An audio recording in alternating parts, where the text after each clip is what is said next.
ন্যাশনালিজমের রাজনীতিতে এরা বলছে যে ন্যাশনালিজম জাতীয়তাবাদ এমন একটা রাজনীতি, শুধু ভাষা, বর্ণ, অঞ্চল এগুলির ভিত্তিতে সংকীর্ণ মতবাদের একটা রাজনীতি। এটা জাহেলি মতবাদ।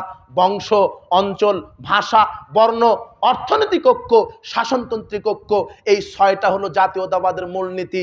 ছয়টার মধ্যে এরা ধর্মকে ঢুকায় নি।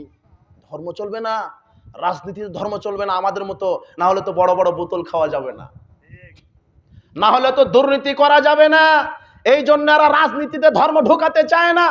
এরা 14 বার হজ করে, কিন্তু হজটাও করে চুরি করা দুর্নীতির টাকাতে। কথা বুঝতে পারেননি? এই হারামখোরেরা দুর্নীতিবাজ দেশপ্রেমিক হয় না, এরা দেশদ্রোহী হয়।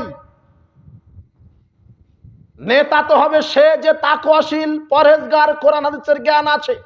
দুর্নীতিবাজ নেতা হতে পারে না, বেনামাজি নেতা হতে পারে না। এদেশ মুসলিম দেশ, এদেশের নেতা হবে মুসলিম, এদেশের সংবিধান হবে কোরআন হাদিস।